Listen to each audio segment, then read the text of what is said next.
Good evening, welcome to the studio this evening and to a somewhat different view of things.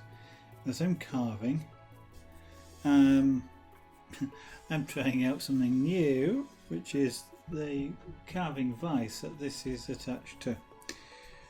It should in principle allow me to spin this round in any sorts of directions and give me some of the better positions to carve some of this on.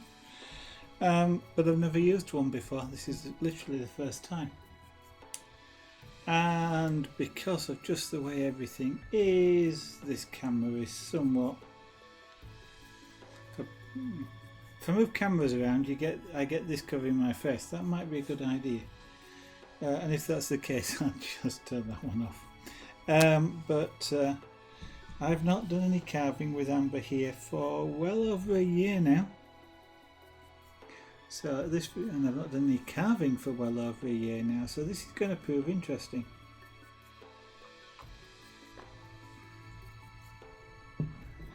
So,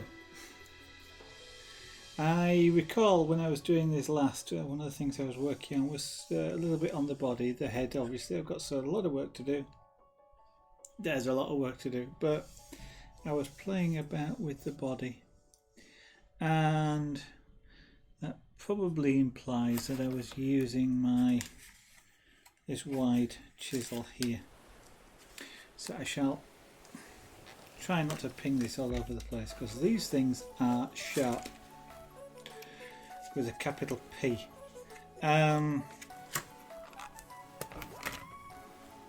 It's easy to cut yourself on with one of these. Very easy indeed. So the green stuff, if you see it on the floor, is actually a tarpaulin, small tarpaulin, to catch the bits, because I don't want them on the carpet. So, chisel, wood, chisel. These are hand chisels. That's why there's a short palm handle. And they should be sharp. I'm about to change my glasses. I was about to say we're about to find out how sharp they are, but I'm going to change my glasses first. And now that I've stood further back from the monitor computer in front of me, hopefully I can reach out. So, oh yes, it's sharp. Now it's going to take me a little. It has been over a year since I last picked up a chisel. No, that's wrong. Since I've last picked up a hand chisel. If you look on Facebook, or you were watching on Twitter at the time, you will have seen the last time I picked up a chisel, and that was to remove a root in the garden, which I really couldn't get at with a saw or anything else, and the chisel was kind of the easiest way to do it.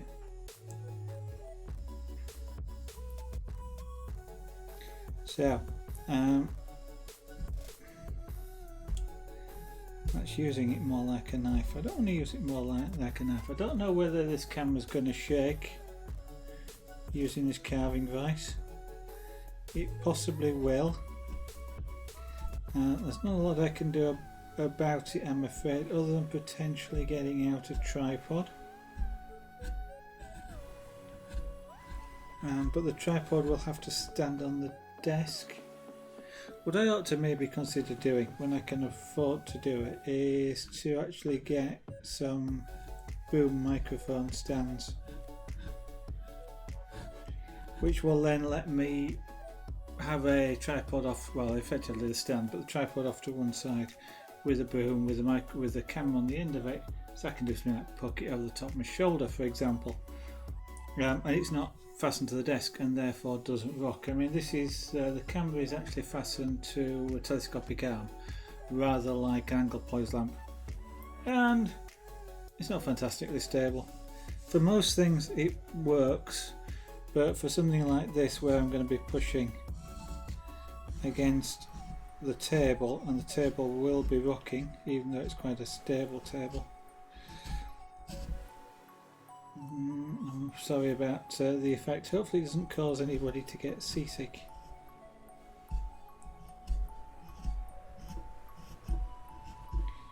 You know what? I mentioned sharp chisels. That perhaps could do. Actually, that's what's missing.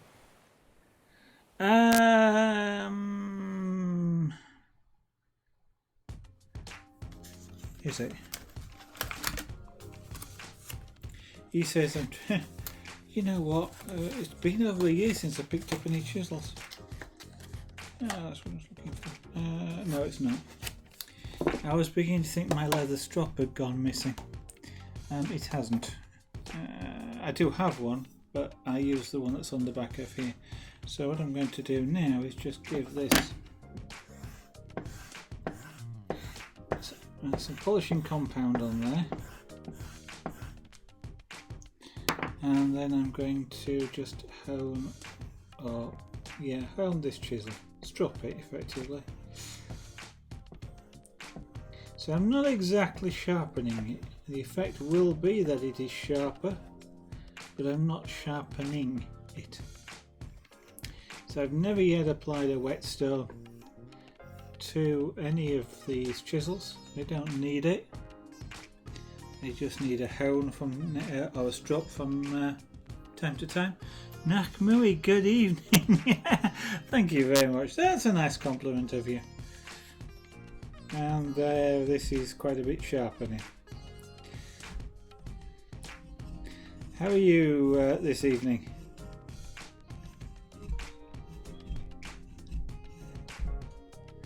It's nice to have somebody on the stream for once. It's been quiet all week.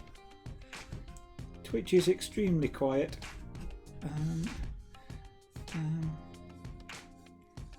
And I started the broadcast about 10 minutes ago, and then went looking for reference photographs for this, and couldn't find them. And came back to find Twitch and actually realised I was actually broadcasting, which was a bit annoying. Ooh, that's cutting nicely.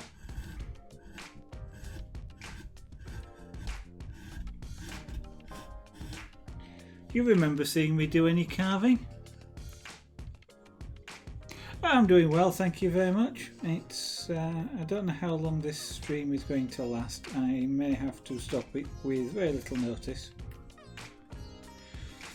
for personal reasons, but we shall see how things go. I'm doing well otherwise, apart from that, thank you. It's been quite a nice day out today. I've got a radio transmitter next to me, being charged up. So hopefully, if the weather's fine tomorrow, I will fly a couple of the helicopters here. And hopefully, I'm not so out of practice that I fail to keep them in the air, which is kind of a roundabout way of saying I hope I don't crash them.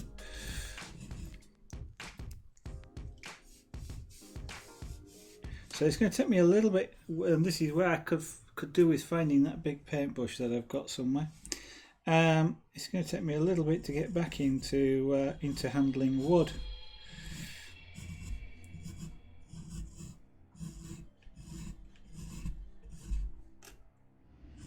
I am completely out of practice. So I'm kind of coming to this and wondering where I was going with it at the time, but I think I was shaping the body. How many hours will it take to finish this out? Actually, I don't know. I've never carved an owl before, so a year ago I'd have said about 10 to 15 hours. That's when I was more practiced than I am now, and I can't remember how long we were doing it for. I could check the videos at some point, But it's now that I'm out of practice, it's probably something like 15 to 20 hours. If I'd have been streaming it, or if I am streaming it, it's probably about from end to end about 2 weeks. So this is probably about a week into it. So about another week of streaming. So that's probably about 12 hours, something like that. But I don't really know, to be honest.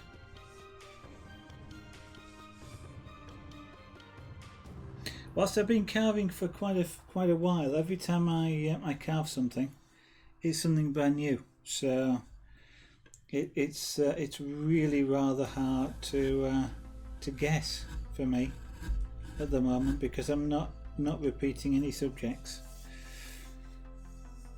And one of the things that's new to me as well is the fact that I'm using a carving vise, and I'm wondering if I need this table a little bit lower.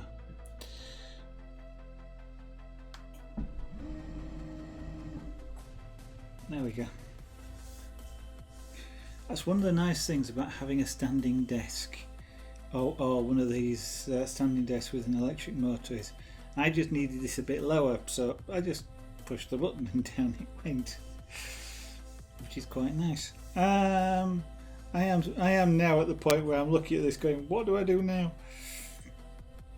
I probably do so. Let me do some work on this bit of the tail. Yeah, that's not the same. Oh, I see. That possibly is one of the. Yeah, I couldn't find my original reference pictures, so I'm now working with whatever I managed to find. So let me spin this around so I can work on it that way. And let's do some work on the tail. So I'm going to use a shallow gouge for this.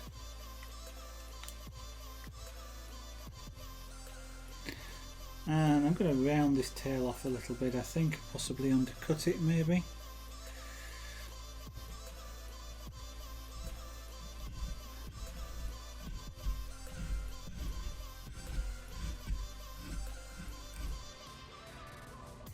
I don't know, have you, did you see me carving when I was streaming previously, Nakamura? I think you probably did.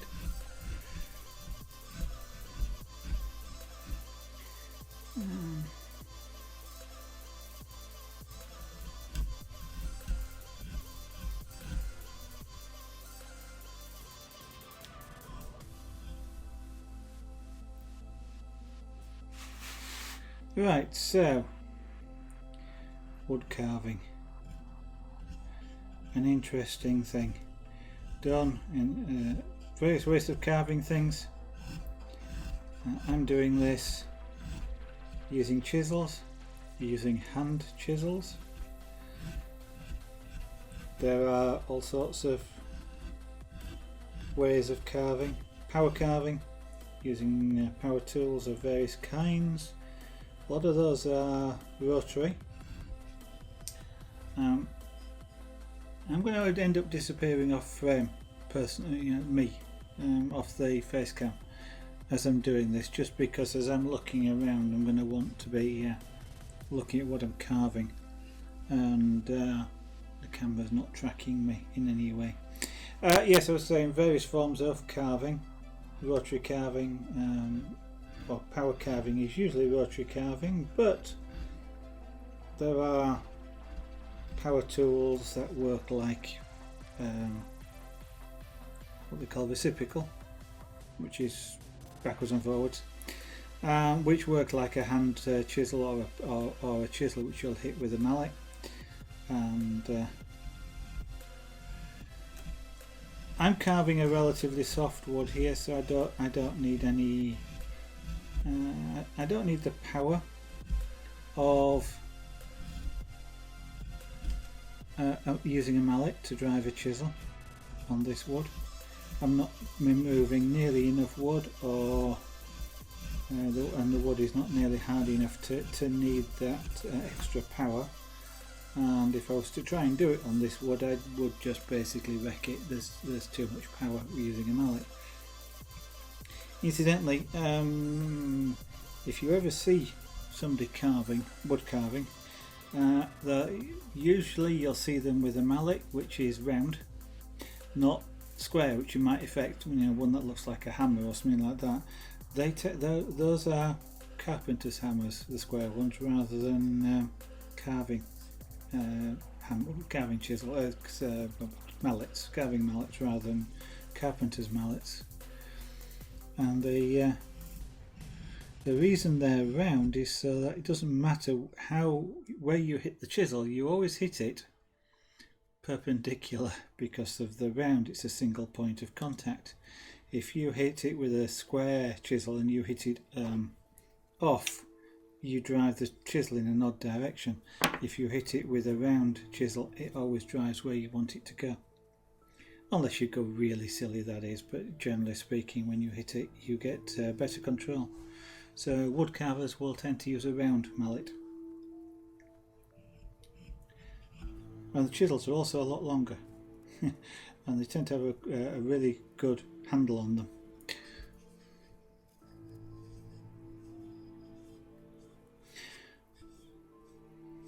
And the one thing about chisels, a good chisel is extremely sharp. It's as sharp as you can get it, really, if you can get it sharp.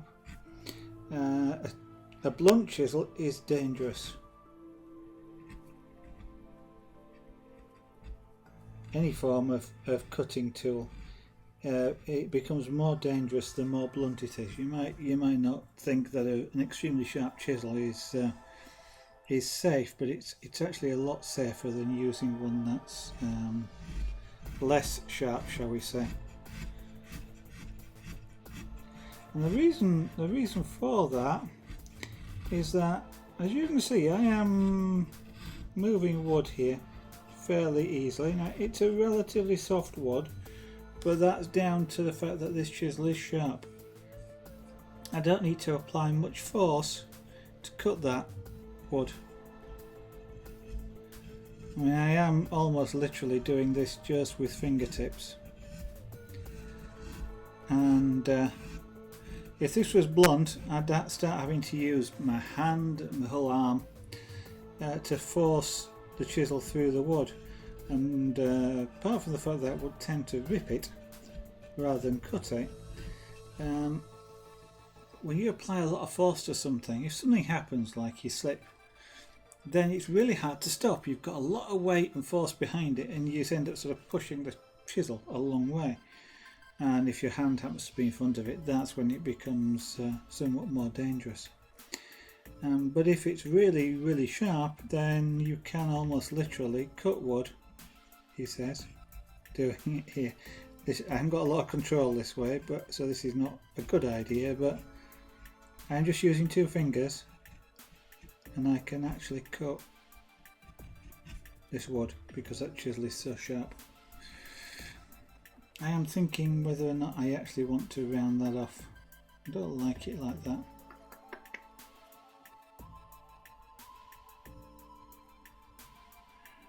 That's kind of the tail feathers, which on this type of owl, which is an eagle owl, I think it is off the top of my head. It's quite large actually. That's about 3 feet on amber, which is the owl that I am actually carving here. So she's about 3 feet from feet to head, and then the tail comes down a good 6 inches or more below. So they are big birds, big but very light.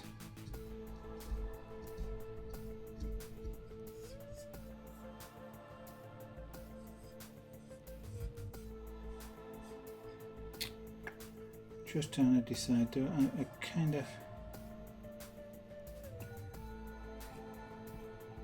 Well, one thing that I do want to do is I want to make this transition here a curve.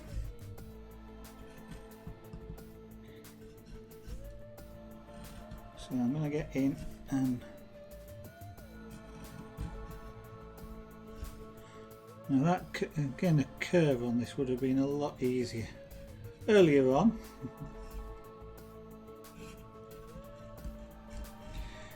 Now this is relief carving. So relief carving is a little bit different to sort of sculpture carving or three-dimensional carving, although I mean this is three-dimensional, but a standalone carving. So if this was an actual bird-shaped carving, would be different. With relief carving, one of the things that often is done, and relief carving is this thing where it's a bit like taking the object and sort of slicing it down the middle and sticking it to a board, only this is all taken out of one solid piece of wood. And if you were to look at it, this is not actually half the bird. For a start, you know, the bird is leaning forward, and as you know, this is basically flat. There's sort of tricks played with perspective to make it look right, but actually be almost as flat as possible. And so, you know, there are sort of it's a kind of a forced perspective type of look, just to make it look correct, make it look natural, but to actually cheat. So, for example, the neck here, where we go deeper than we actually are on the bird itself, but by doing that, the face is further back into the wood, so it's almost as though it's pulling its head back. Although if we do that nice and smoothly like this, and I could do it better, it doesn't. It's not as noticeable. You sort of force the perspective a little bit.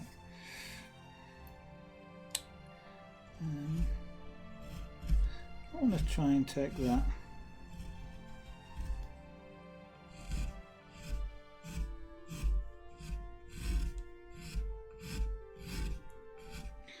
So as I mentioned, I'm using a chisel called a gouge. It's a U-shaped chisel. If you can actually see it there.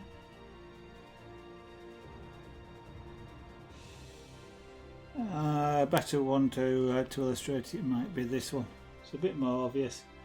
This is a gouge, also a gouge. This is a bigger U shape.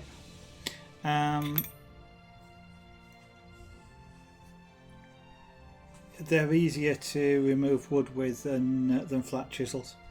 Flat chisels tend to rip at the wood if you're not careful. With these, if you cut into the wood, you get a cut all the way around he says, I'm not going to do that. I'm trying to, if I put this against a piece of wood like this, if I was to cut into it, I actually cut a groove, and if I come up to the edge with something like this there, if you can sort of see that, then the bottom of the U cut wood, but the sides poke above the surface, and since the blade is complete end to end, edge to edge, it's cutting all the way on both the sides and the base. If I did the same thing with a flat chisel like this, and I do that, you can see that it's not cut. It doesn't cut to the surface. So because it doesn't cut to the surface, when you chisel down, you're actually splitting the wood, causing it to sort of push upwards, and you've got no control over that, and it might split sideways, which might destroy the bit that you're working on. So when you're removing material, you don't use flat chisels, you're using gouges, which is a little bit different to a carpenter who very rarely uses a gouge. They use flat chisels.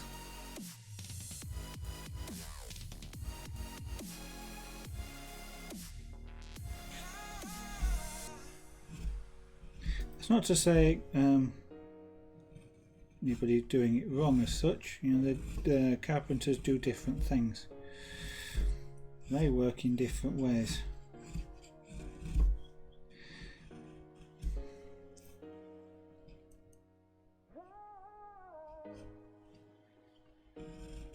And of course, I have flat chisels, as you can see. I have that one there. I've got another one in front of me, and we do use those for carving as well. Where they generally perform a different job. They're generally a smoothing chisel.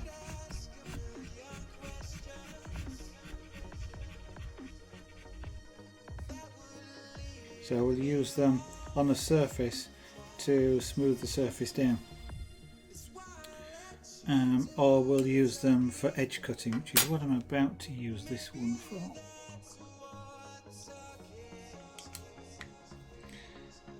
Because I want to take this back to about here. So I kind of should have done this before I carved that edge off, but I wasn't quite sure where I wanted that edge to be.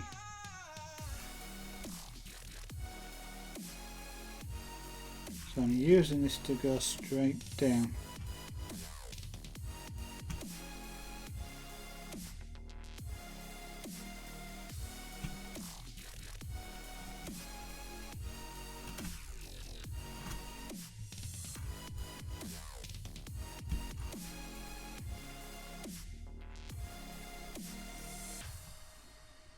Now, a lot of people in the past have commented that I'm using, or think I'm using the chisel upside down, because I'm using it this way, and I'm not. I am using it the right way up.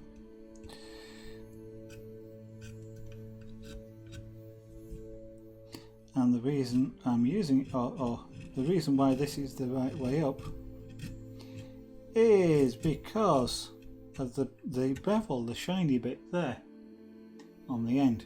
Not the fact that it's shiny, but the fact that it's the bevel. Because if I start digging into the wood, I can rock the chisel back on that bevel point and come back up out of the wood. If I've got the chisel this way around and I start digging into the wood, I cannot, there's no leverage, I can't come back up. And I can only withdraw the chisel and fix the problem that way. So you carve with the bevels on the surface that you're carving, so that you can use them to come back up out of the work. But the other thing about using the bevel that way, especially when you're driving it straight, like straight down here, is if I drive this chisel straight down, it will tend to push the chisel away from the surface that I'm cutting on. And generally speaking, that's into the waste area of wood, the wood that you're going to remove. So if I was to do it the other way, it would tend to drive under the work that I want to keep, damaging the edge and undercutting it, which is not often what you're after. So if you see me using the chisel with the bevel side shiny bit down, that's because it's the right way to use it. And this is a point here where I would perhaps be, as I'm doing here, I'm using the flat chisel to smooth. Now, it's hard to use a gouge to smooth because of course it's cutting a trough, so you're cutting a series of sort of little divots, whereas a flat chisel is cutting a flat. Not surprising, I guess.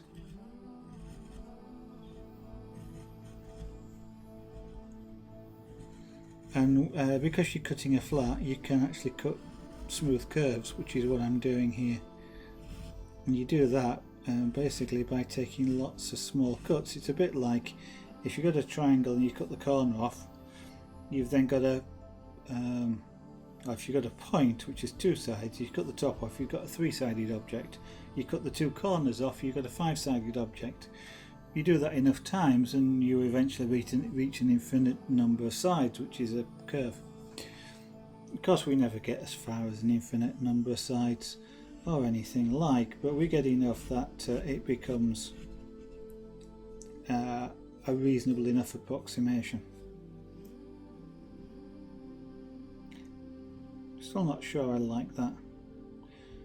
Might take it out a bit more, but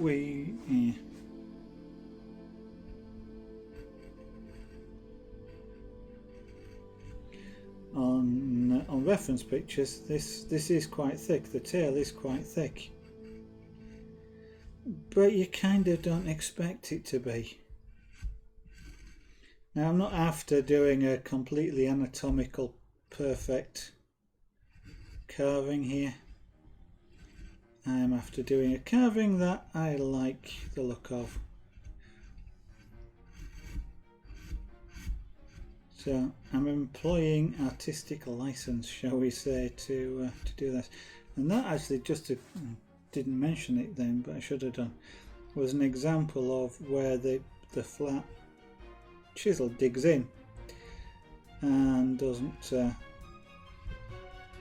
give you the effect that you were after. But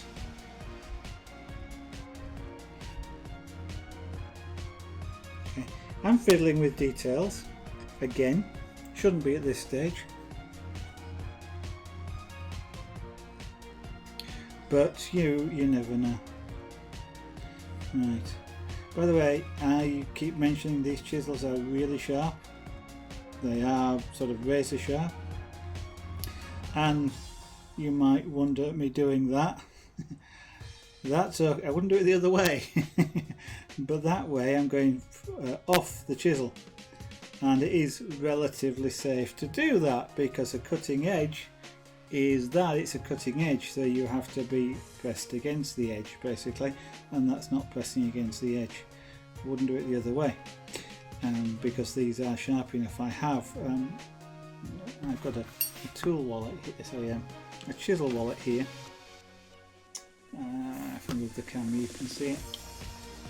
It's just sat there, in which I keep the chisels in, and it's always a good idea. Well, it's not a good idea. I won't say it's mandatory, but you're silly if you don't keep your chisels separated from each other in something like this.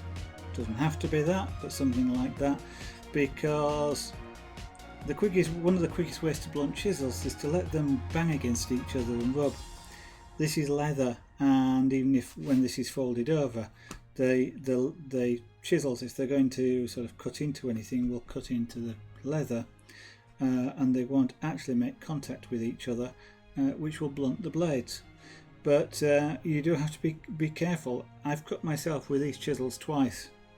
Both times have been when I have been one time was putting a chisel in this case, one time was taking it out, where I actually cut, I think it was this one, cut the edge, just the corner, the very corner of this. They're that sharp that it actually scratched enough to draw blood. So they are sharp. And what you will see me do on a very frequent basis, whilst I'm carving, is to actually do what I'm doing here, which is to run the chisel down the strop. This is a leather strop. There is also wooden strops for the shaped chisels, and that restores a very sharp honed edge onto the chisel, and can make a significant difference to how sharp it feels and how easy it is to take it through the wood. Now, one of the hardest bits to get a nice thing with is curves, inward curves like that. It's really hard with a flat chisel to do anything, and usually what I end up doing is going to either a U-gouge or, well, usually a U-shaped gouge, and this one might actually be too big, it is. So what I'll do is I will go to an even tighter U-shaped gouge, this one, because what that lets me do is carve the curve, if I can manage it.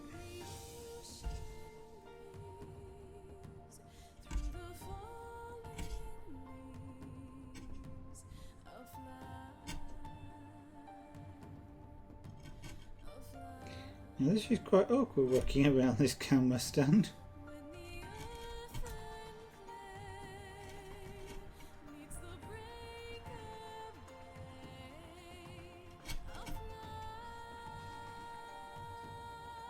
Okay, I've got a curve there. I've got enough of a curve that I don't need to. So what I just did there was carving straight down. So I've carved a smooth round transition.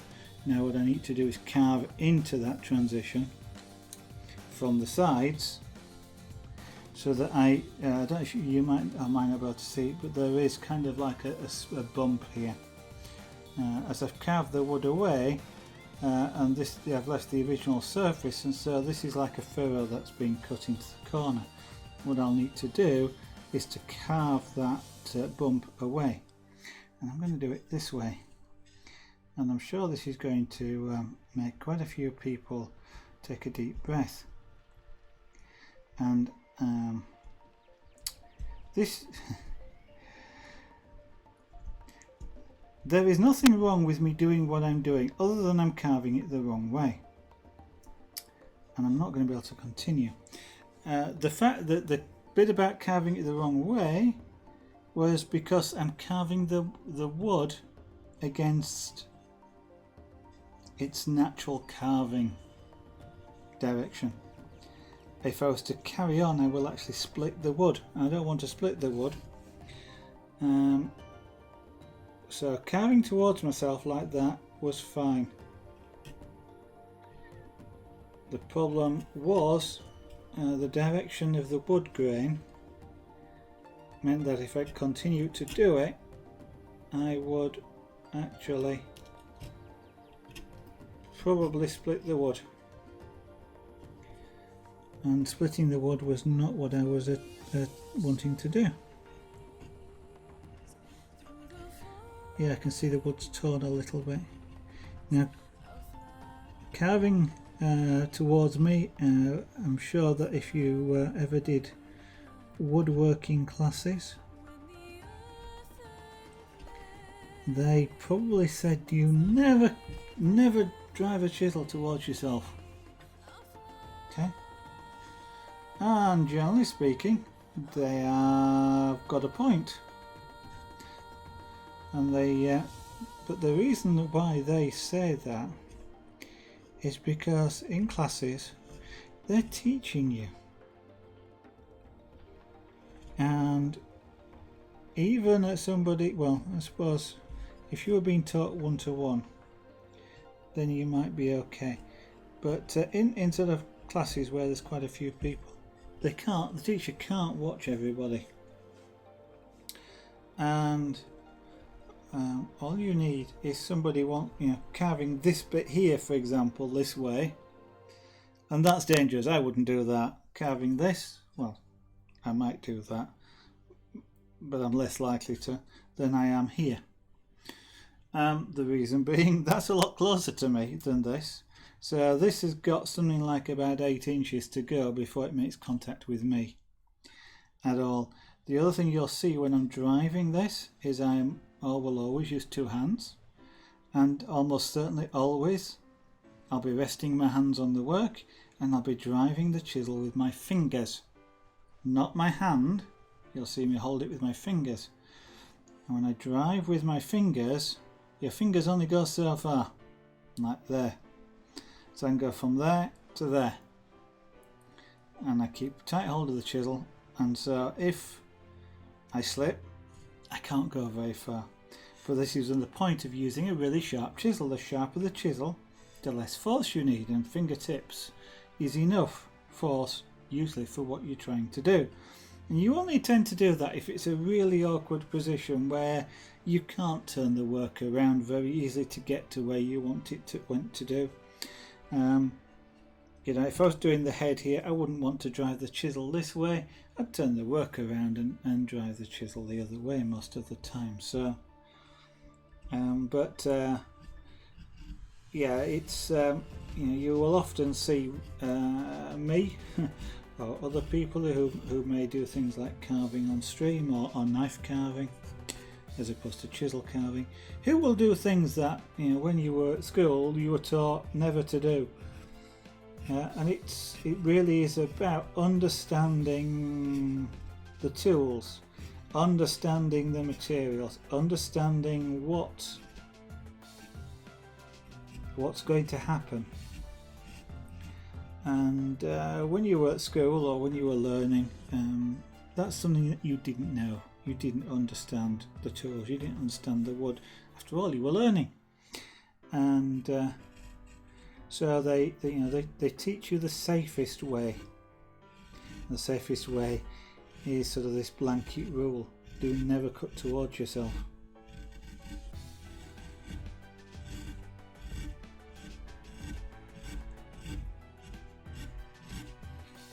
Knowing when it's safe to ignore that in quotes rule is part of the skills that you develop and you learn as you progress.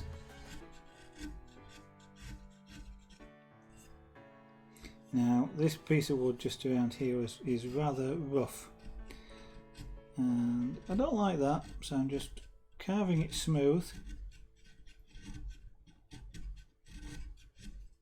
and then shaping the tail around it. And I'm going to get in here now with a small and even tinier U-shaped gouge. That's a V gouge. So this is my U-shaped gouge. So when you start carving, you really only need 2 chisels, possibly 3. Which makes it, potentially makes it, I won't say cheap, but cheaper when you're learning to carve. And the 2 chisels that you need more than anything is a U-shaped gouge and a V-shaped gouge, not even a flat chisel. Because if you get a U-shaped gouge, a shallow gouge like this, okay, you can do most work with this to remove a lot of wood. Okay, we won't remove wood as fast as a deeper gouge, but you will remove wood. And the V-shaped gouge, which looks like that but is V-shaped, there, these two are enough to do almost everything with. If you want to do flat leveling, you can do it with a shallow gouge. It's just a lot harder work and takes a lot more to do to get it reasonably smooth, where a flat chisel will do the job for you. But you can make do with two chisels, a shallow gouge and a V gouge. The V gouge is great for getting really sharp corners around the edges, or for creating lines or other markings on the wood. And then you progress to a flat chisel, and then once from there it's whatever you happen to feel that you want. You might decide you want a tiny little gouge like this, which is great for rounding off some of those sharp corners that you might have created with the V gouge. This can also, a little tiny one like this can also be used for things like feather markings, for example, or eyes or anything like that. It's really useful. And then some of the other thick, deep gouges are just there for removing wood, etc. Almost a lot of gouges are like this. They're this shape with the shiny bevel bit on the bottom, and if you look at them sideways, they are bent. They're meant to be bent. And the idea of the bend is so that you can scoop. So you scoop the wood out, cutting it all the way with the bevel, and you can actually get chisels that are the opposite to this. So they look like a gouge, but the bevel's on this side, not on this side, and they will actually be bent slightly differently as well. But with the bevel on this side, they're meant to be used that way up, and they're meant for creating rounded things. You can sort of use this, but it's really hard to use for rounding things off. I can use it a little bit around areas like this where I've got the room. I wouldn't be able to use it, for example, to round this off because I'd always be digging in. So you can use them a little bit upside down, but most of the time you don't use gouges upside down. You might use a flat chisel upside down, but gouges, V-gouges, to use them upside down you really need the proper chisel, which has the bevel on the opposite side.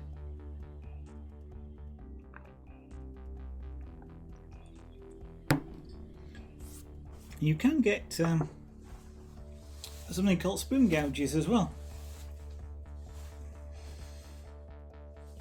and they are meant for carving spoons, hence the name, spoon gouge. And they tend to be shaped specifically for carving spoons as well. And often or sometimes they are actually look like a sideways chisel. So the cutting edge isn't here, it's down here somewhere, it's underneath, and it comes up, and that's so you can actually get into the bowl of the spoon, which might otherwise be difficult. I'm smoothing off wood around here. So it's a bird with feathers. So they're essentially, whilst everything's furled up like this, it's at rest. There really isn't many sharp edges of any kind. Everything's smooth and rounded curves. So you might be able to see these edges that I can see here because of the way the light's reflecting. I ultimately want to lose most of those. So just as an example, I'll just ease that one away. For final smoothing, I'd probably switch to a flat chisel to do this. It's easier to smooth off with a flat chisel if you've got the curve and the space and the angles allow you to do it. You can't smooth an inward curve with a flat chisel. In actual fact, I need to just do a little bit more work down there just to take away the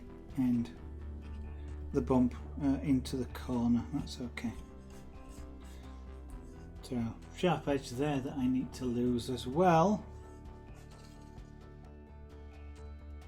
Sometimes, well, when you're carving some things, obviously, some things do have sharp edges. The talons, for example, they have really sharp edges. The woman who was holding her, well, of course, when they're with birds of prey, you might have seen them using gloves. They're using very thick leather gloves. They are thick leather, they're quite heavy gloves. Something like this. This bird would have no problem really ripping up your hand, and not even on purpose, really, to some extent, just holding on, which is why you'll see anybody with birds of prey wearing gloves, even the little tiny birds of prey, and there are some which are only sort of about 6 inches or even less. Their claws are sharp. And they will rip your hands to bits, so they do. You wear gloves even with those. So let's do. I'm going to do a little bit more around here. That looks a bit clunky to me, but there again, I've not carved talons before. I'm also wondering whether I want to undercut that, and I think I will. So I'm going to change to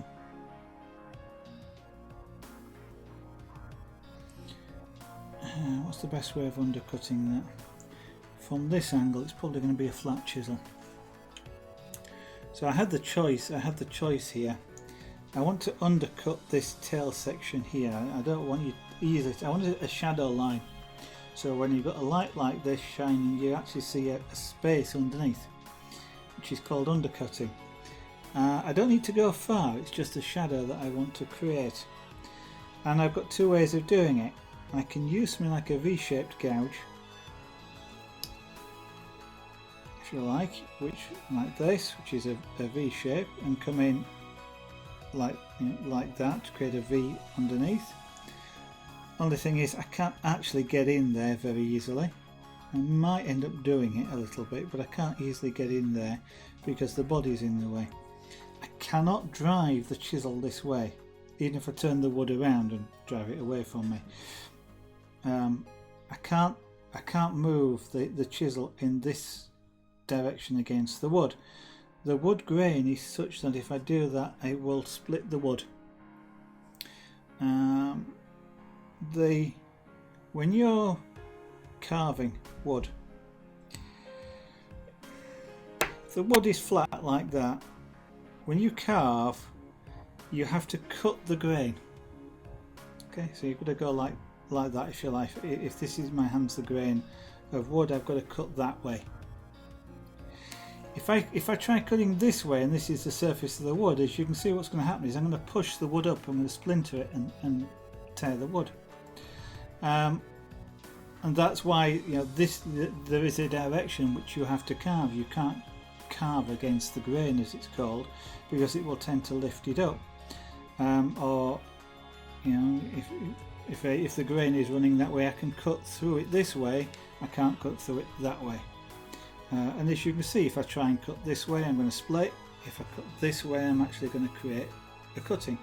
So, but wood grain doesn't just go top to bottom. This block of wood isn't bad, but sometimes you'll get a block of wood where it'll go sideways. Sometimes it's sort of coming up out the wood in some sort of angle. Sometimes it comes up and goes down. As you cut the wood, you will feel when it's cutting in the correct direction. With a very small amount of experience, it's one of the first things you start to learn, is which is the correct grain. You can feel it and you can often hear it. I'm not sure.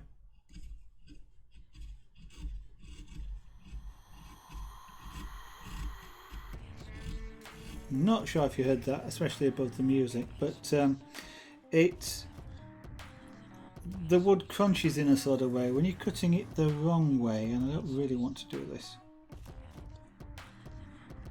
No, I can't.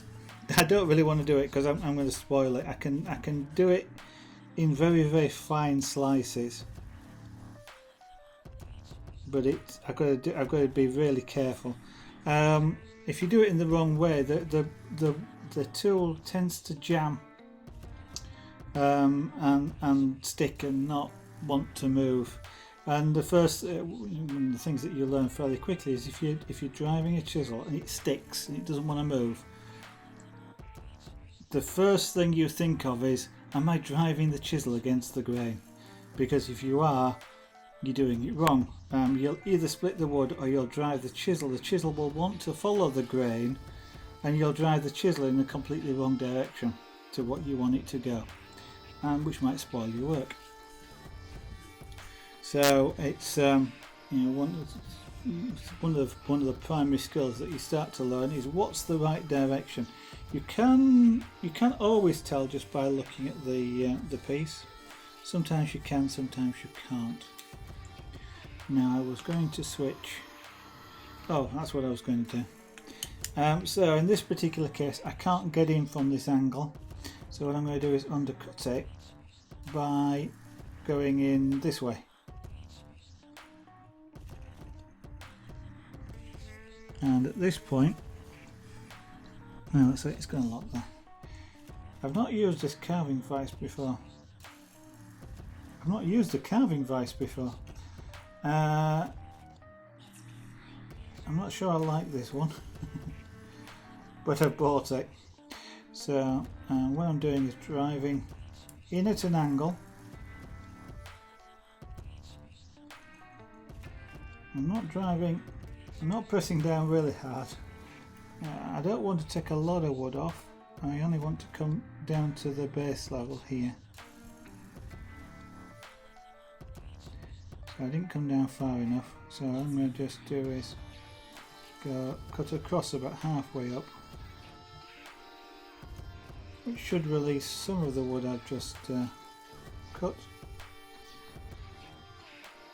No, yeah, there we go. And by sort of, if you like, I'm just checking that how far down I've got. By moving, you know, cutting a little bit of the wood off like that, moving it out of the way, you've got more room to get the chisel in and cut the next bit lower down, rather than using force to try and do it all in one cut or using a mallet. I'm doing it using multiple cuts. And one thing is here, this piece of wood is still attached.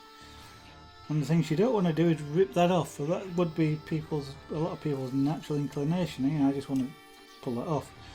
But it's attached to the top end here.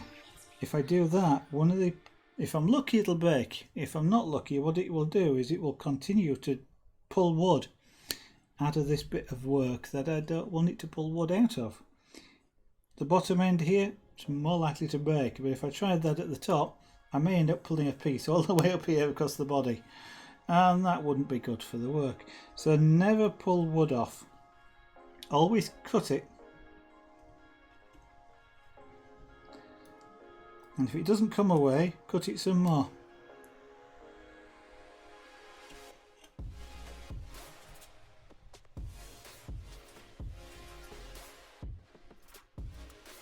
Because if it's not coming away, it's of its own accord, it's joined, still joined, and you're missing the bit that joins it. You've not cut the bit that joins it to the bit of wood that's remains. And there we go, that bit's come off as well. Now then, I've probably cut that a little bit proud. Now interestingly, just here, the wood grain is changing direction.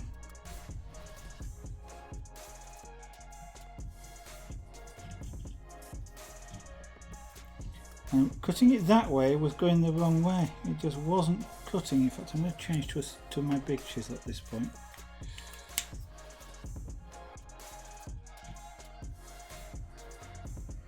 So I'm taking a nice flat. Now I'm using this chisel a bit like a knife just here, because I'm sliding it sideways. And you can do that with chisels, there's no reason not to.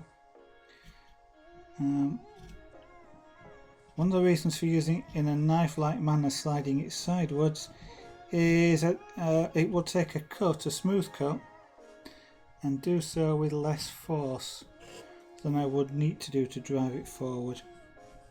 And when you slice wood sideways, you can to some extent go against the grain. So it's where you are absolutely forced to have to go against the grain of the wood.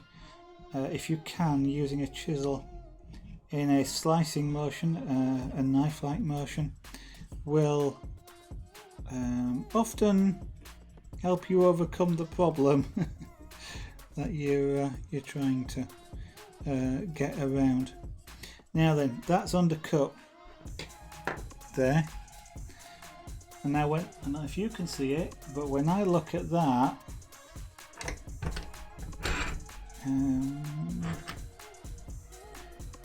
it now looks as though it continues all the way around.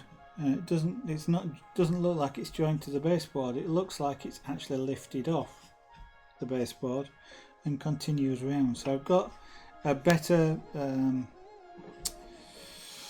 transition. It looks like this is separate. It looks more three-dimensional. It looks better as an actual image. Okay, fiddly detail, and I should do a bit more of the sort of main carving, but if you watch me stream quite a bit, you will notice that I will concentrate on the detail from time to time. I was going to try and do a little bit more with these talons. I don't like them. I don't quite know what to do about it.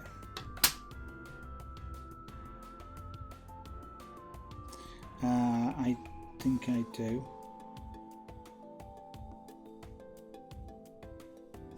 I probably want to lose that, what would be that claw. The angle of this probably means you wouldn't see it because it would be bent around. Now this is sort of him sat on a stick, if you like, or a branch. Kind of, it would either be round this other side of the branch, or it would be sort of stuck onto the top of the branch, so a bit like you'd done that. So when you look at it sideways, you know, you would see either a gap underneath, which I'm not going to be able to do, or I can do it if I get the power carving out to cut a slot in there. So either it's like that, or I assume he's done that around the edge, so you can see it, but you can't see the claw. So you know, you might just see that much as it starts to go around, and I think that's probably what makes this look a little bit odd. You might see the back one. But again, it kind of looks a bit clunky to me, so I might do something like lose that one as well. But I think I'm going to lose this, and this is another instance where I'm going to want to undercut or back carve underneath here, so that when you're looking at it, say from that sort of angle, where you can see the top here, again you're going to want to create this shadow area to make it look like this isn't a claw that's sort of that thick. It actually goes round. Generally speaking, I leave undercutting, however, until close to the edge, to the end, because if I need to shape this, having the support of the wood that's underneath it means that this is less likely to break off. If I undercut, and depending on how much I undercut, the possibility is if I start trying to shape this and I apply too much stress, the wood will split because there's nothing supporting it underneath. Yeah, so we're going to lose that, I think.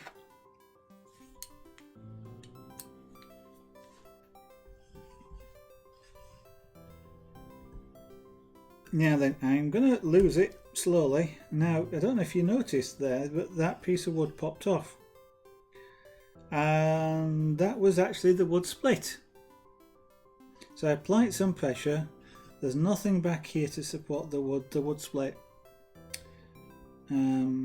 Now, what that means is, for me to carve this, what I should do is come in this side and carve across. Now the wood doesn't split because of the wood grain. Now I'm doing this properly on purpose, but what I probably would and can continue doing is I can cut it this way, because I know that the material that's going to split off, I don't actually want. I don't want it to be there, so if it splits off, it doesn't actually worry me when that happens. But you know, the proper thing to do is to sort of come into this edge here and carve that way around.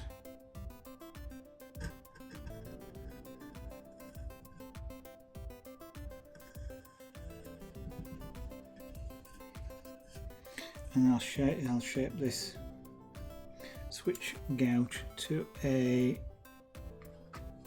shallow gouge. So if you're watching, which you are of course, otherwise you wouldn't hear me say that, then feel free if you want to ask any questions. I don't mind.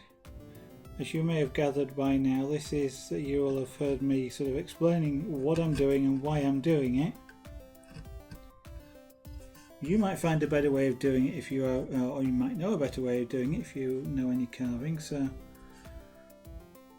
you know, what I'm not saying is this is the only way to do it. I'm just explaining. So, I am not exactly training, but the reason for me explaining things as I go along is so that if you have any interest and want to try some of this, you're getting some insight into what carving is about, what you have to think about, the tools, etc. That's part of the reason why I stream. So if you do want to ask questions, feel free to do so. As is often said, the only stupid question is a question you don't ask. I certainly don't consider anybody who asks reasonable questions to be stupid. I might consider you a troll if you keep asking questions which are purposely designed to sound stupid. I say purposely designed, but I don't mind genuine questions at all.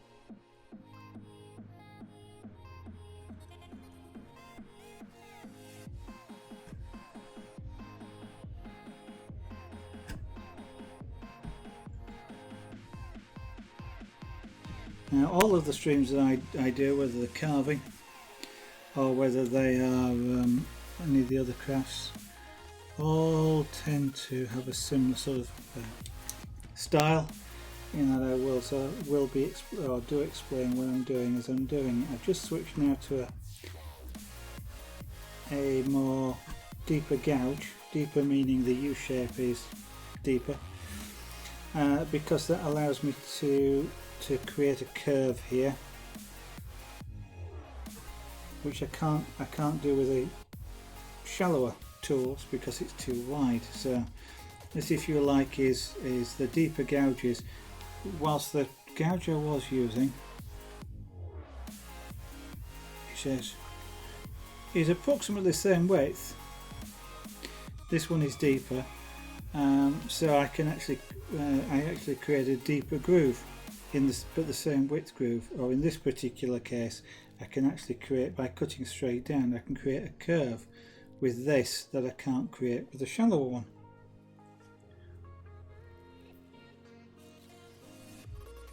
So if you like what you're seeing, or you like the style of the broadcast, and are interested in any of the crafts, and I do quite a few, then I would of course appreciate it if you wanted to follow. That would be absolutely fantastic, because that kind of does help the stream out, of course, and it will mean that you also get notification if you choose to select it when I go live, if you want to see more.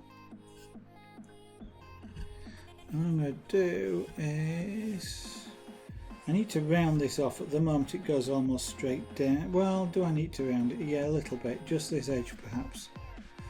Because when you look at your finger and the owl is the same, you know, it's not flat here. It comes up and it curves up and around. I mean, it's oval as your finger, it's not round, but it does have a rounded edge. And also, whilst I am doing the advert bit, I am just going to say is wood doesn't grow on trees. It is trees, but in keeping with most streamers, of course, we are buying materials, and whether it be games or in this case wood and chisels, in order to do the broadcast. Now, I really admit, this is my I'm an artist, if you like. This is my one of my art forms, and we can discuss between arts and crafts at some point if you want. But and I would sort of be buying these sorts of things myself. I just wouldn't buy as much. A block of wood like this, which is a European lime, or basswood as it's known in America. I've thought maybe it's about £10, something like that, to buy a block of wood. Chisels are anything £15-20 UK each. That's probably going in the region of about $30 if you're more familiar with dollars. So it's for the broadcasters, it's not necessarily a cheap activity, or certainly not as cheap as it is to watch. So if you feel like supporting the stream with a subscription, then I certainly, as most streamers would be very grateful. It does help to support the channel. And of course, if you're a Prime user or you've got Amazon Prime, you get a free subscription to a channel, and you might want to consider that is, using it here.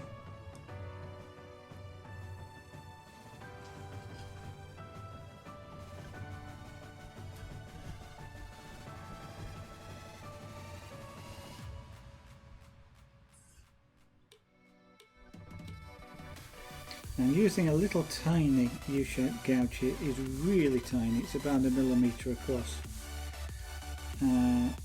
But it's a U-shaped gouge. So I don't get a sharp edge. I get a curved edge, which is a little bit of a more natural transition here, which is why I'm using it rather than.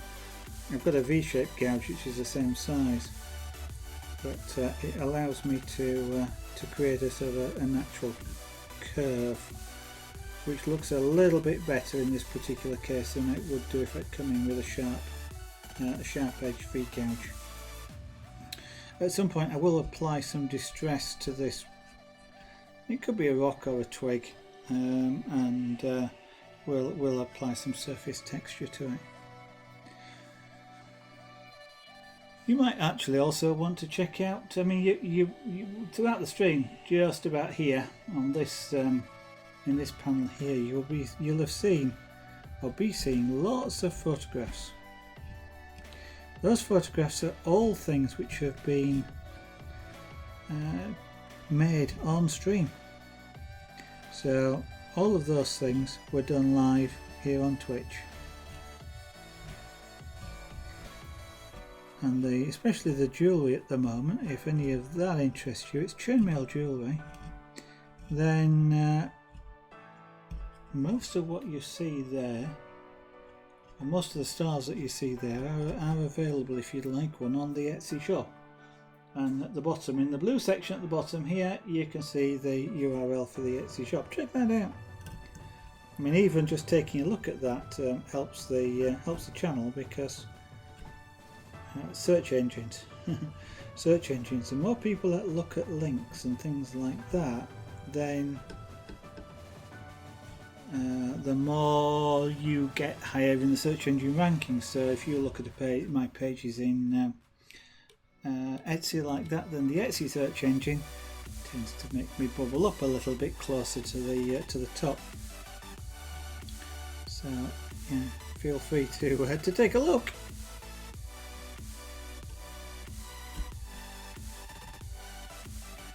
I'm trying to decide. I think I'm going to lose that edge as well. I think I like that better than I like that, so I'm going to lose that.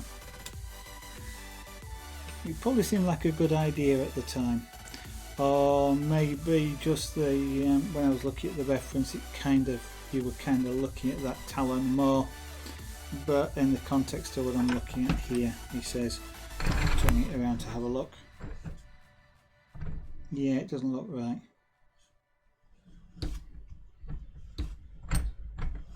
And what I may also do is shape this one so that it looks like it's the talons going that way slightly. If you'd like to know a little bit more about some of the crafts that you see, or art form, well, crafts, yes, because carving is a craft. You can create art with that craft, but it's a craft. Then the website that you see there in big letters, zeragonart.com, does have a little bit of description of the art form, like pyrography, which we were doing yesterday. I'm just wondering whether that's the right chisel to use for this, probably. And about some of the pieces that have been done. I'm trying to remember if carving is on there, and I'm not sure. But certainly things like some of the chainmail stuff and etc. There is more discussion on, or more description on there about a little bit about the art forms and about the pieces themselves, so you can see some of the things. I've got too much to do, too little time to do it, but I've got a lot of details still to put on there about a lot of the pieces that have been done and yet are not still up on there. But yeah, you might feel, if you're feeling sort of a little bit bored, take a look at that website, if you especially if you want to know a little bit more about some of the pieces or the crafts. Or if you can catch me here on Twitch, ask the question here, you're quite welcome to do so. I think what I'll do for the minute is take that down there.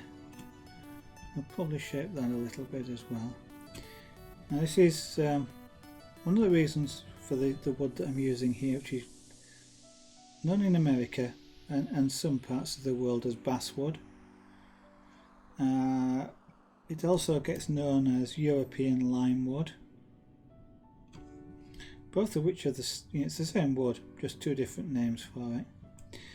One of the reasons why it gets used a lot for carving, and actually for pyrography as well, and now I need to switch chisels because that one isn't going to do the job, sorry,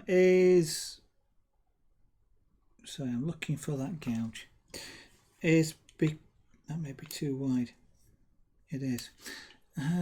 Sorry, just let me get my thoughts in gear. Let's try with this, a really deep gouge. This is a narrow gouge. Is because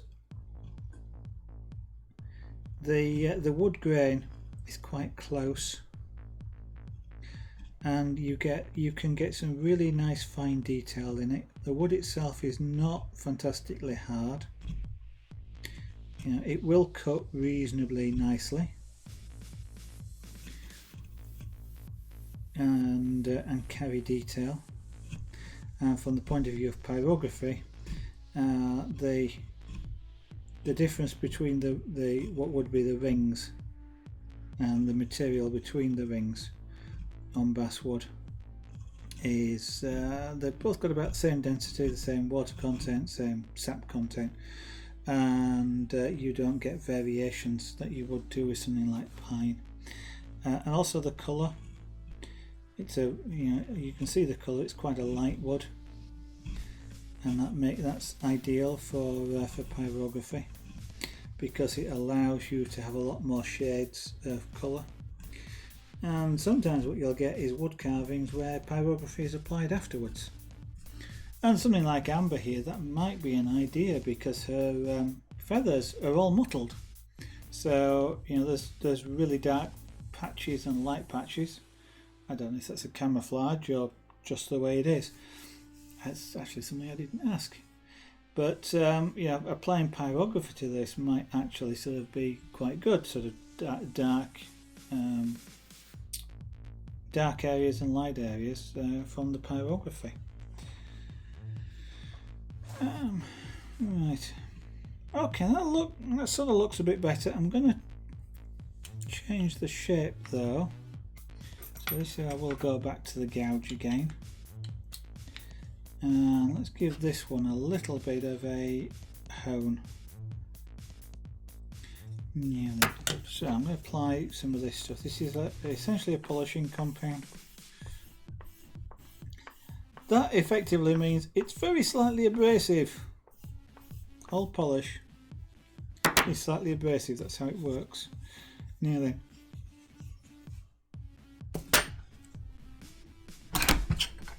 I'm just going to do is put that, get that out of the way for the minute. And let's put all the bits on the floor. So what I'm going to do now is do this by hand. I'm going to hold this chisel at the angle of the bevel, and you can see it when you're doing this by hand, and you can sort of feel it as well, which is that. And I'm going to draw it backwards, and whilst I do, I'm going to rock this from side to side.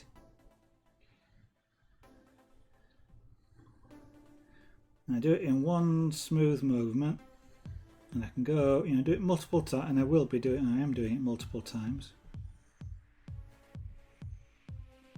And by rocking it, I'm keeping the bevel flat on this strop.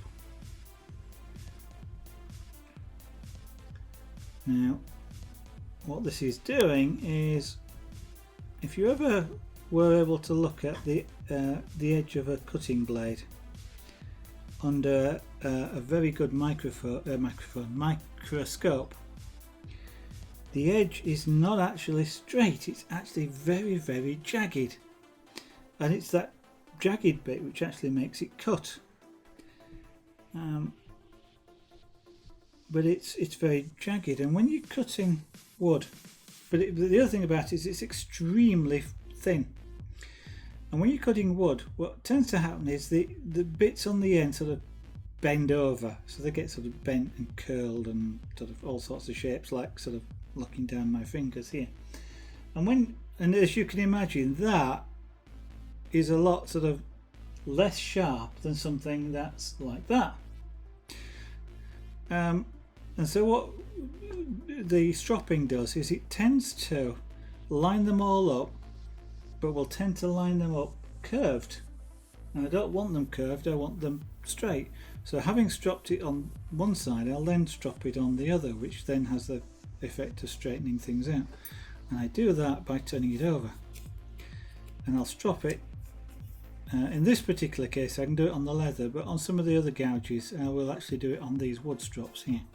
So I'm just going to apply a little bit of this polish. So it has a mild effect of sharpening, but essentially all I'm doing is straightening out the rough edge.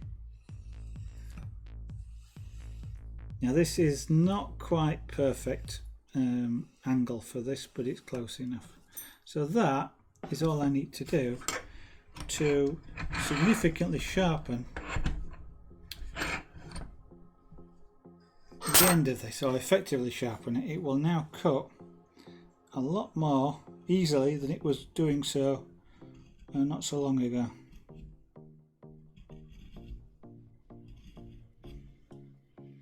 And for me here, I can significantly feel the difference in the way in which this is cutting to the way it was cutting before.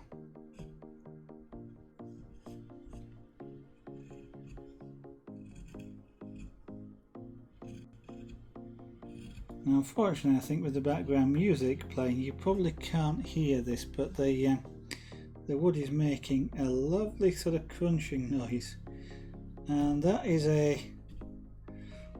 well, I think it's a lovely crunching noise, but that is a good noise to hear. It means you're cutting the wood in a way the wood likes. You're cutting it in the right direction with the right level of force and the right everything, so to speak.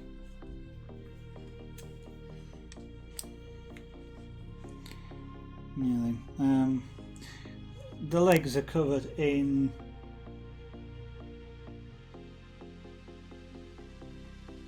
thank you. That was just one of the home assistants there, perked up and was about to say something. If I'd have carried on talking, it would probably have told it didn't understand what I was saying, but it shouldn't have been listening anyway. What was I saying? The legs are covered in feathers. So when it's sat like this, the feathers sort of merge and cover the talons and the feet at the back especially. So I want to just kind of merge what looks to be the leg into the talon.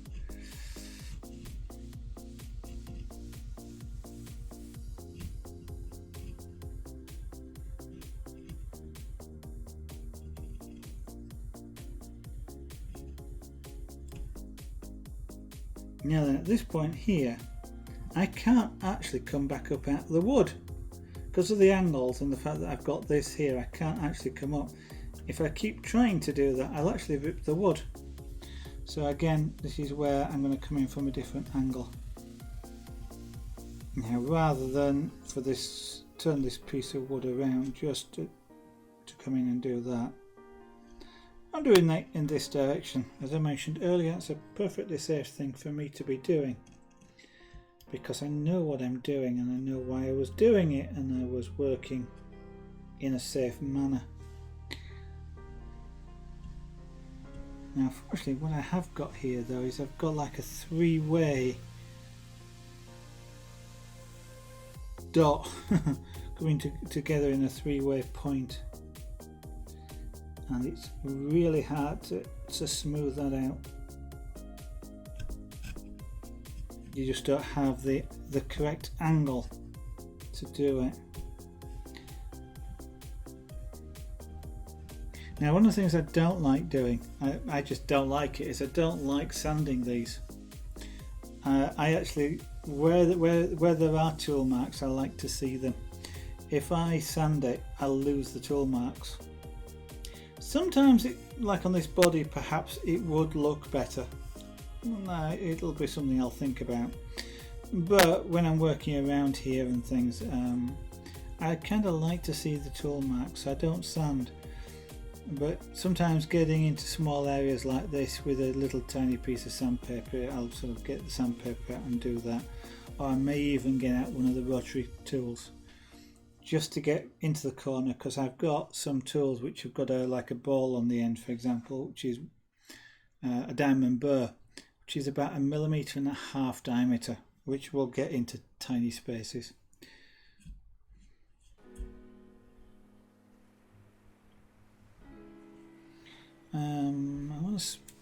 So I'm just shaping this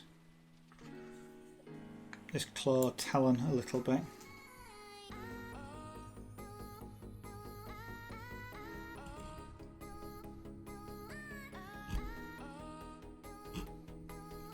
So I'm looking, and what I'm looking for is a shape.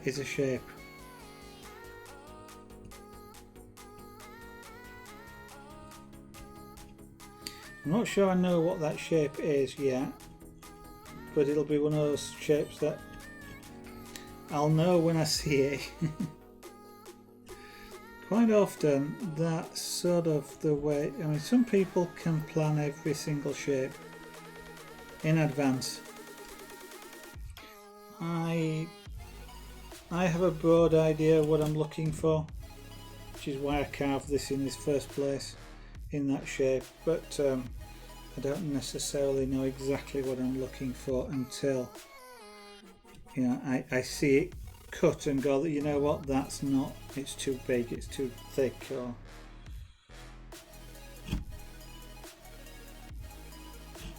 now this is a big bird, as I said at the start of the stream. She stands something like about 3 feet tall from her feet to her head, which you can't actually see me, but if I hold my my hand at roughly sort of waist level, her head would be up here. It's an eagle owl, so that's, you know, that's, you can see where I'm holding this. This is at sort of waist level, and my belt's just below my thumb. I'm up here, so they are large birds.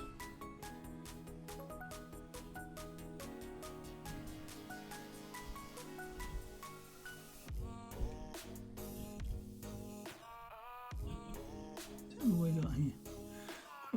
What tonight? Okay.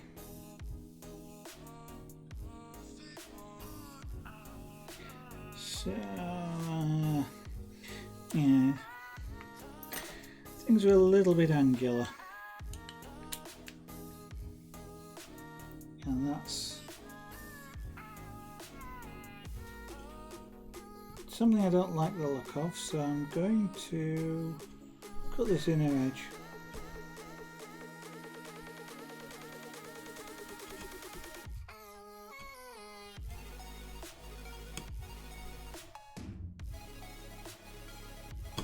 Doing this with a U shape. Okay, that's too much. Trouble is, you can't put wood back.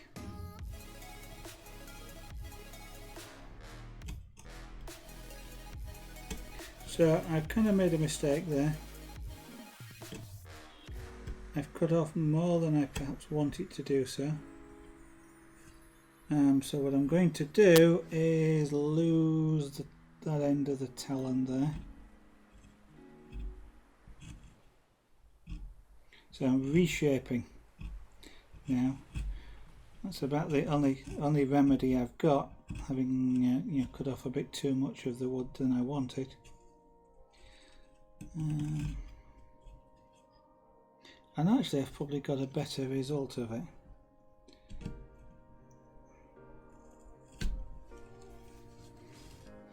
Half the problem sometimes with relatively intricate carving like this is finding the angles to get the chiseling, which is a particular problem, especially like now I'm cutting against the grain, cutting in the wrong direction.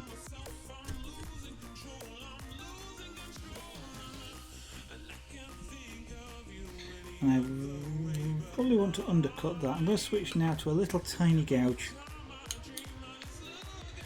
Little tiny U-shaped gouge, because I don't want a V gouge at this point, because I'm going to undercut slightly and I don't want a V gouge will create a corner, and it'll be visible as a corner. If I use a U gouge, it creates a U-shaped cut. And because it's a U-shaped cut and it's rounded, you don't see a corner. There is no corners to see, obviously, but what that means is you don't see where one bit stops and the other bit starts, like you would do with a right angle.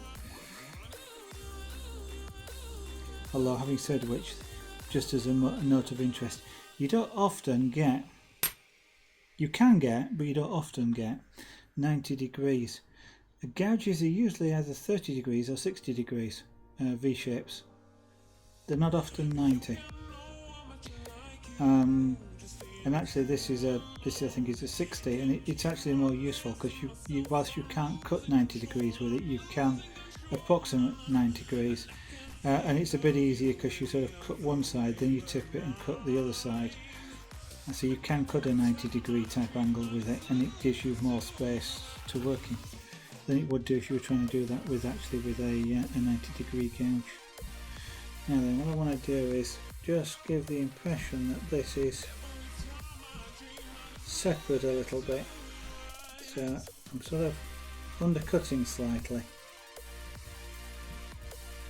And being such a tiny gouge means that I can get into some of the tight spaces that the bigger gouges can't get in. And by that I don't mean the fact that they're bigger U-shaped, it's just that the larger the U-shape of the gouge, effectively the more space from the sharp point backwards you need, because the bevel size, in order for the thing to work. But that means that you can't actually get into as tight a space and cut upwards, so you sort of gouge in and pull out of the wood. The smaller the gouge in terms of the width and depth, means that the bevel is smaller, and therefore you can work in smaller spaces. But those smaller spaces also mean you don't get the smaller gouge also means you don't cut as much wood off. And the other issue you get with tiny gouges like this is they cut really nicely, but they cut a U-shaped channel, and it becomes really hard to smooth that out with a gouge of this size, because you end up just cutting more and more U-shaped channels. So when you switch to using a larger, what I was doing there was cross-cutting. So I cut them that way, and then I cut across them, because trying to, it's not easy. Is when you've got two U channels, it's not easy to try and just cut the middle bit out, because your chisel just falls into one or other of the existing cuts. and you just end up cutting that deeper, which makes your problem worse. So I was cross-cutting there, and what I'll be able to do at some point is get a larger chisel in to smooth that out. Now that I've just sort of cut underneath, created a bit of a shadow line.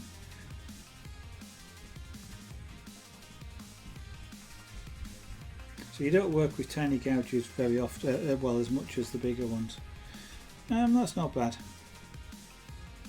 And now I've got a more, what looks to be a slightly more realistic sort of angle on that. I'm going to smooth that out a bit by switching here to a flat gouge. It's a flat gouge. It is a flat gouge, but it's flat chisel is what I actually meant to say.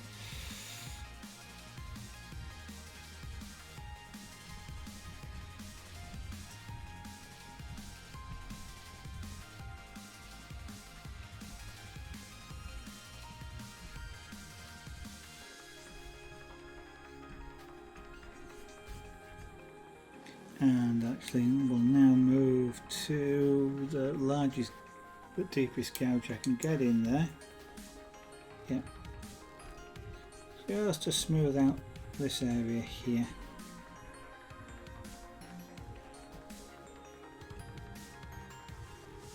Now I'm twisting the gouge here because I'm using it more like a curved knife. The grain angle is wrong. If I try pushing this too hard, I'm going to tear the wood, which produces not a very nice sort of surface texture.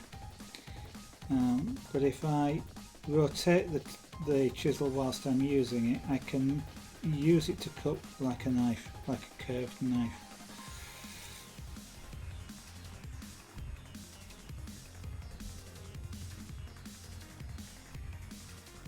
One way to get around the problem of the grain when you can only cut in a particular direction, and if that direction that you can cut is against the grain, then you've got to find ways around it.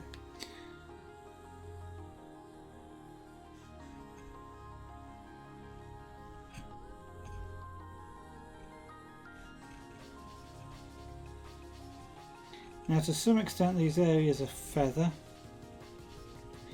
and so having lines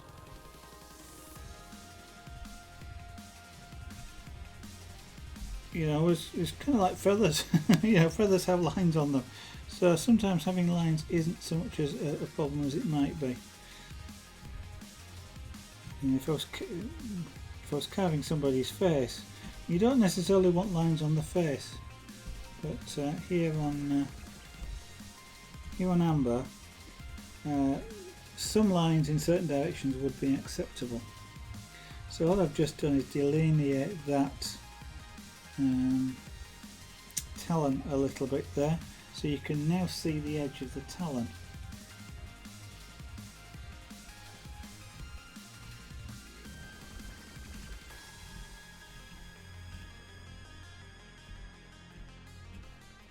Just move the leg feathers away from it a little bit, so create the impression that they're going sort of underneath and around. Okay, 10 to 9. I've been broadcasting now. Yeah, now I'm 40 and my neck's aching a little bit from looking down quite so much at this. I am not used to carving.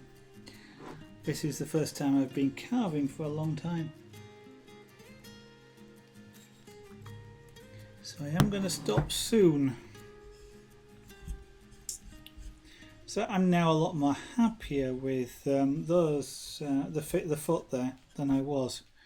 When I started this, it doesn't seem like we've done a great deal in terms of carving, and probably haven't.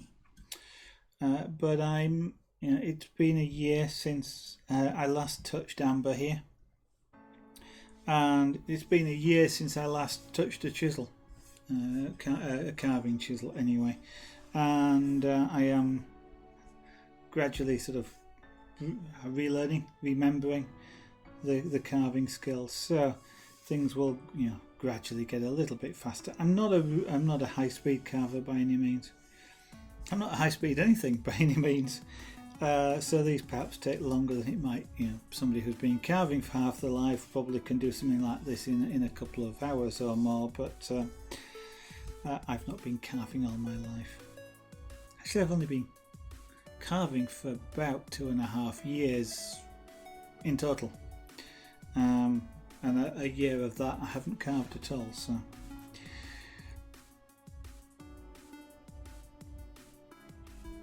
this is going to be, I haven't decided whether I want this to be like a rock that she stood on, because amber actually is I call her Amber and I call her a her because the reference, here's one of the references, for example. Now you can see the size. This owl was called Amber, and I got I got close up to that owl. So as you can see, I got some close-up pictures. I got lots of them actually, just because it's a beautiful bird, and I figured I might want to perhaps paint her at some point. I never thought about carving her, but that's why I call her Amber, because that bird is called Amber, and this is sort of a carved replica. Right. But I haven't decided if she's going to be standing on a rock or perhaps a branch. Probably more of a branch, like the top of a tree perhaps, you know, when you get a big branch sticking out the top. So let's have a look at maybe doing a little bit more around the head here.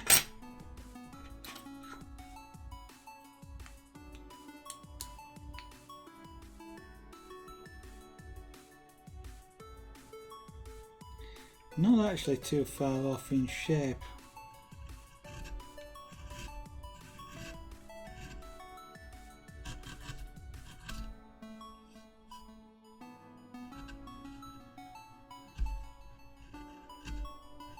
Now then,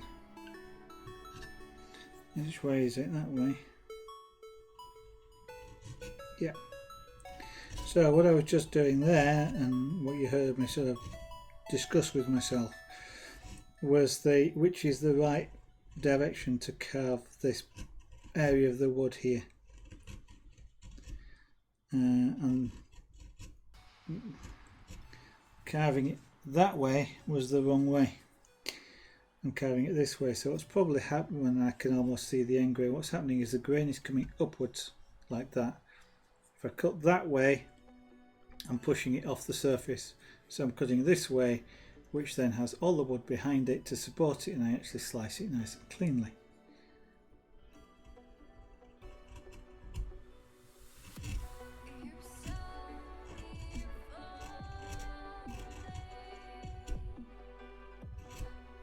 But you can't, one of the things you can't do is you can't assume that that will be the case across the whole head. It may switch direction here because it may come up and go down.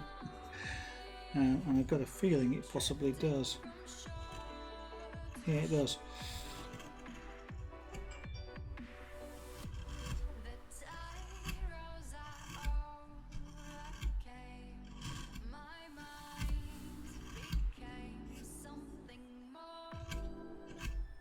So somewhere around this middle it sort of peaks and disappears back. There was probably at some point like a branch out here or back there somewhere.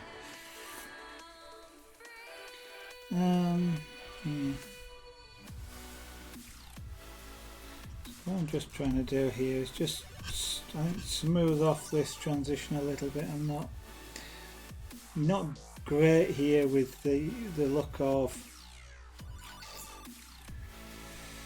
it's almost an eyebrow that comes up and goes back around there, which I'm not quite,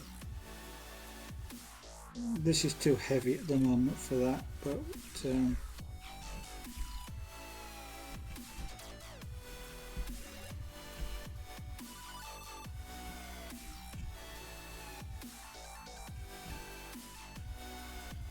you can sort of see I've done it not so bad on this side. I need to do the same on this side, create that ridge.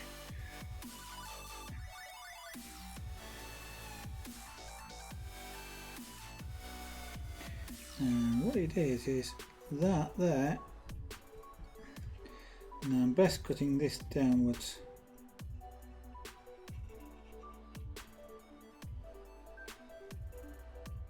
Cut it that way, I'm likely to just chip it off and I'll potentially pull wood down the side.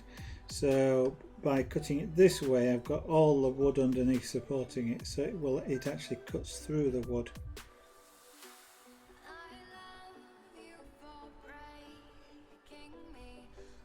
And then I can just slice it off like that. Yeah.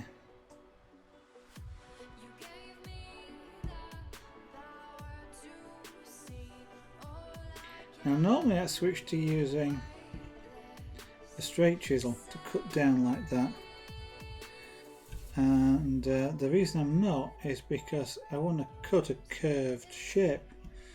Now I can cut a curved shape with a flat chisel, you cut it in segments, but this is I want a very smooth curve, and this chisel excuse me, just happens to have about the right curve on it that I'm looking for.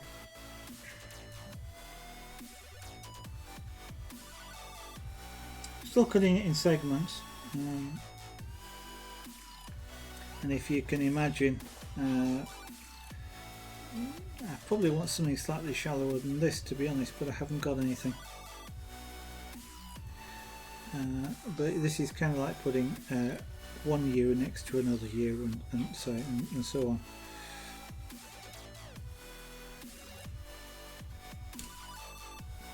Now I just heard wood crack.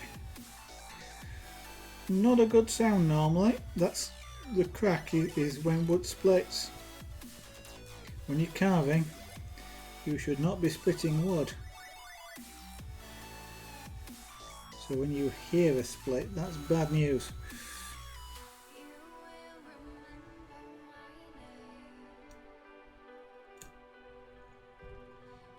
So I'm being really tentative because, as I say, that split's wrong. I shouldn't hear that crack.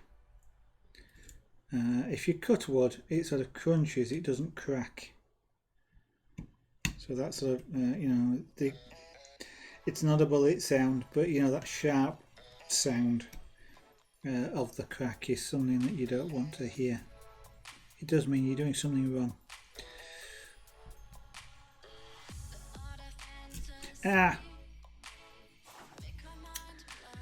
Ah dear, and that's a mistake, and that's split. So I cut the wood and it split, and it's taken the top off.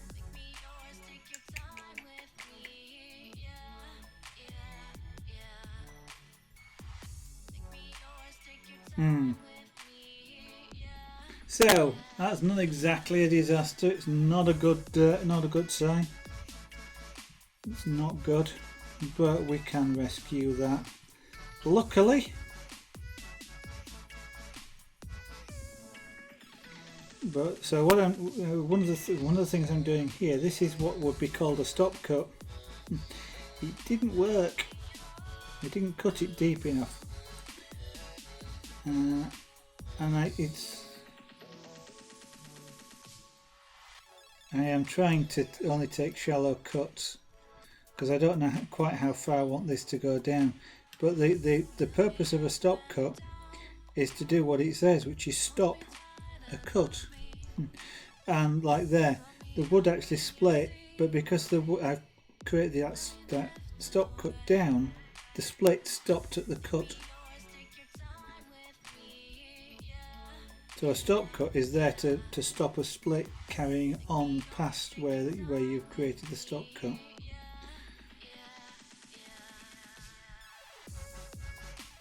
So I'm being really tentative here because there's not a lot of wood there, and at this stage I can work with it.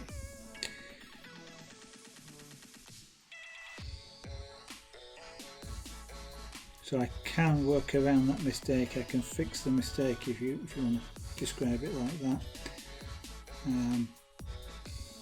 I can carve around the problem, but I've got to be really careful in doing it.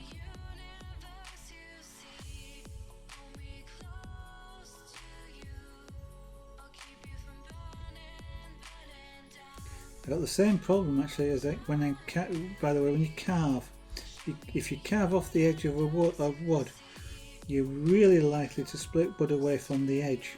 You always try and carve onto wood, not off wood. So you start and come on rather than being on and go off, because you're likely to push the last bit of the wood away or rip it away.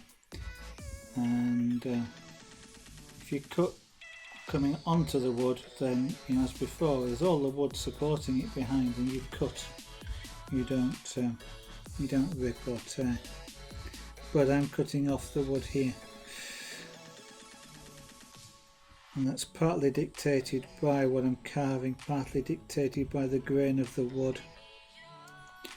So I'm taking it really gently.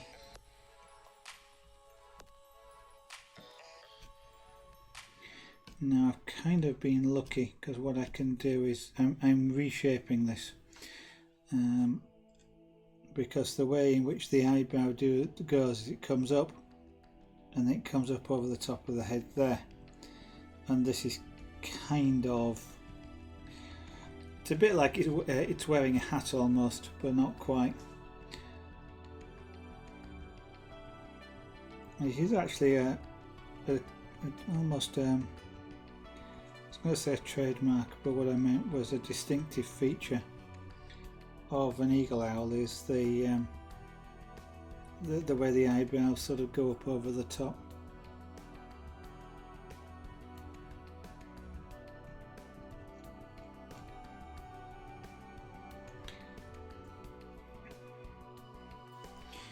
Now then. So whilst I'd normally cut into the stop cut, there's still a little wood behind it that has a slight amount of too much force, and I'll go right across the stop. So I am trimming off the excess wood here by going across. I take it off in tiny layers.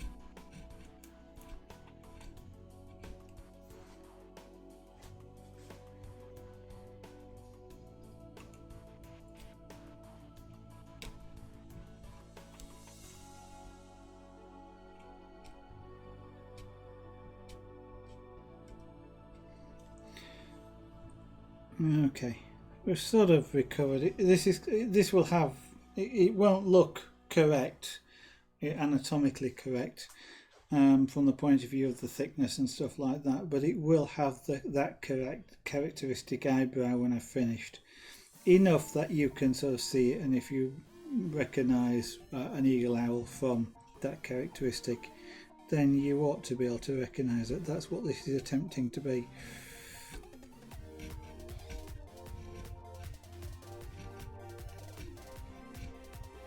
But it does need to be a little bit thinner than I currently have it.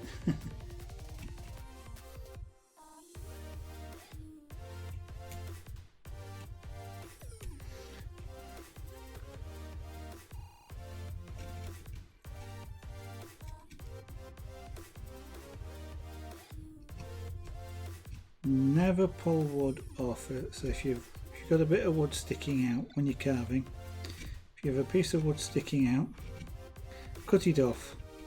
Don't pull it off. If you pull it off, you're likely to pull off more than you intended.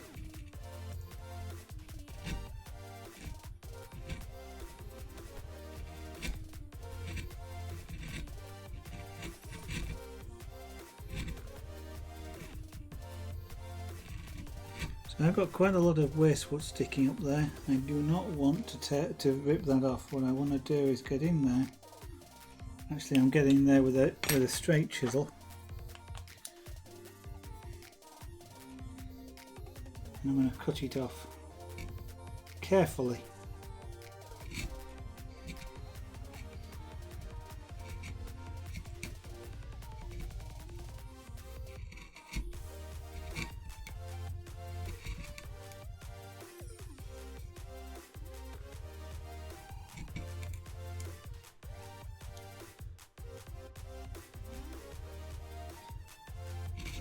The thinner the piece of wood that you've got, the more chance you have of inadvertently breaking it. And that may just be because of the pressure of the chisel somewhere near it. And of course when that happens, it's really irritating.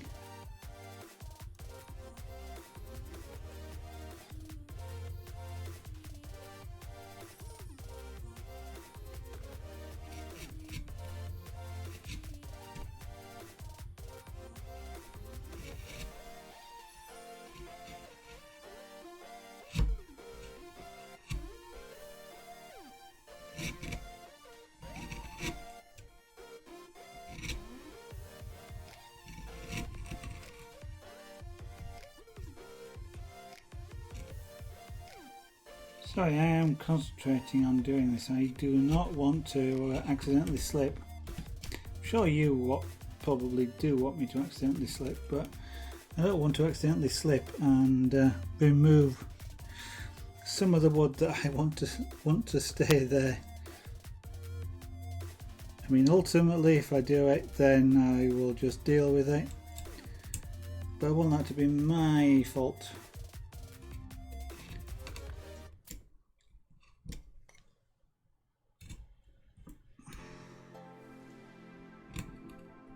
So I'm going to shape the head a little bit. I'm going to curve the head in, which will give me more of an overhang. And then I will shave the top down a little bit as well, which will thin out this piece here. So it looks more like a feather cap than it does sort of a hat, which it looks quite thick at the moment.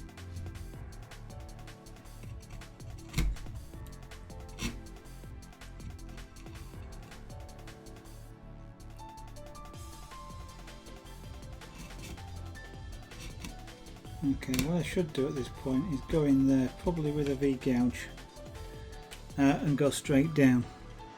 So I'm going to find my V-gouge, which is that one.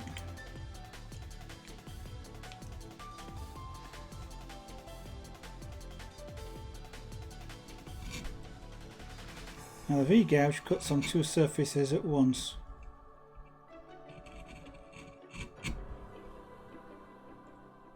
And this being 60 degrees, it's going to cut a 60-degree slot in there.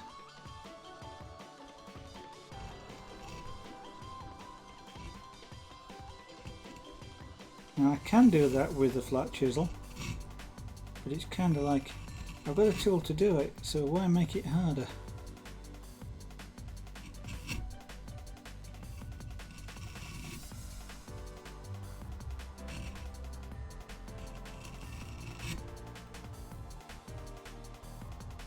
Okay, that I think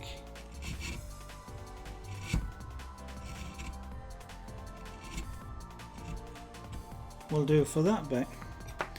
I don't know if you may or may not be able to see that.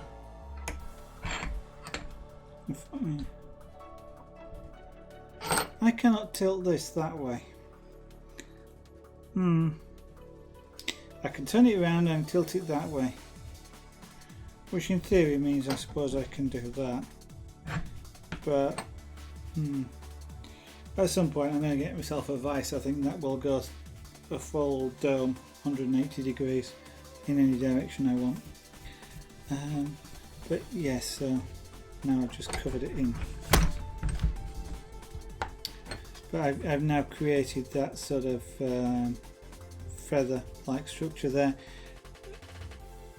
That will mean that the top of the head needs to come in a little bit to thin this top area here. Just a touch, but that's the next stage of this particular carve. I want to force a little bit of perspective at some point as well around this is the beak here. It's curved, so this bit sticks out more than the rest of it, so I probably want to send the whole face down a little bit as well to give me more height here to curve that beak around and down. But it is now 9:15 and that's enough for today. Oh.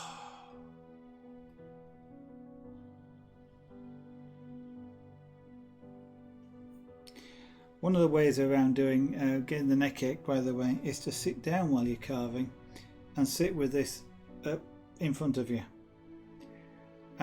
Not looking down, but you're looking at sort of 45 degrees or even less, bring it up, and that way you keep your head up. And it's a different way of carving. Lots of people carve this way, but I can do it for about 2 hours. and then I have to stop. I also don't find carving sitting down particularly comfortable because I tend to lean forward, which then hurts my back as well. This standing up, it's only my neck, not my head, not my back. Okay, we are done for today. So that's what she looks like at the moment.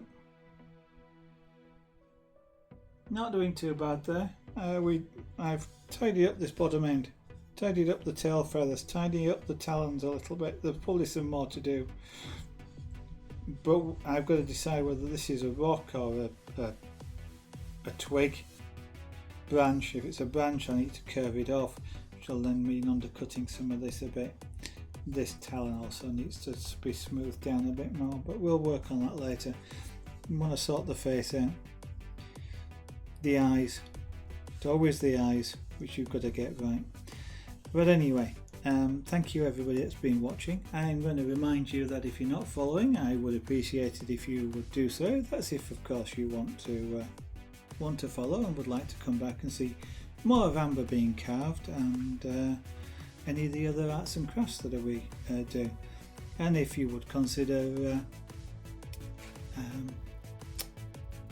subscribing to the channel, I do say consider, that would be fantastic to help support the channel with buying materials and tools and things like that. I hope I will be streaming again either tomorrow or Monday. Keep an eye out. You can follow me on Twitter if you like, and hopefully you'll get advance notice then if I am going to stream. I do like to try and give as much advance notice as I can, so that you can pop in and say hello if you'd like to do so. But for the meantime, if you want any of the URLs that you see on the right here, they'll be on the end plate in a minute if you want to take a look at things like the Etsy shop or the YouTube channel. But thank you for watching. Hope I'll see you again in the future, and bye for now.